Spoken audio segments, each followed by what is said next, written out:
Nasa ligtas na kalagayan na ngayon ang mga Pilipino sa Doha, Qatar matapos ang missile strike ng Israel. Nangyari ang pagsabog hindi kalayuan sa mismong embahada at sa Migrant Workers Office ng Pilipinas sa Doha, Qatar. Si Alea Crazo magbabalita.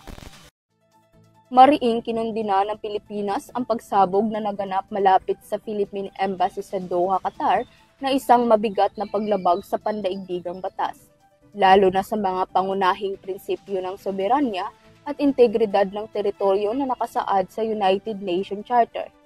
Nangyari ang insidente humigit kumulang 300 hanggang 400 metro mula sa embahada at sa Migrant Workers Office sa Doha. Sa kabila ng malakas na pagsabog, tiniyak ni Migrant Workers Secretary Hans Leo J. Kakdak na ligtas at nasa maayos na kalagayan ang mga Pilipino, maging ang mga pasilidad ng pamahalaan. Ani ni Kakdak, nakita niya mismo ang pinsala, ngunit tiniyak ni Ambassador Mardomel Celo Melicor na maayos ang kalagayan ng mga Pilipino sa naturang lugar. But everybody is safe, wala na mga nasaktan o na-damage na property. Laking pasalamat natin kay Ambassador Boy Melicor, kay Sectes Lazaro sa patuloy na pangangalaga sa amin doon, yung delegasyon namin, kasi nauna doon si Yusek Jun Rasul.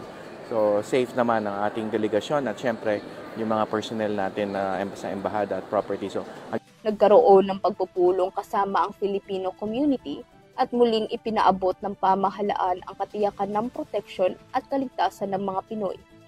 Dagdag pa ni Kakdak, nakausap niya ang mga kababayan sa Doha at nakita niya na sa kabila ng pagsubok ay nanatiling matatag ang mga ito. Kaya't patuloy ang pakikipag-ugnayan nila upang masiguro ang kaligtasan ng bawat Pilipino.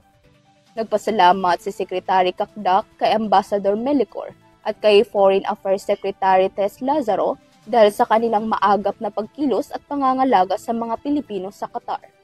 Para sa EuroTV News, Alea Crazo, sumasaludo sa bawat Pilipino.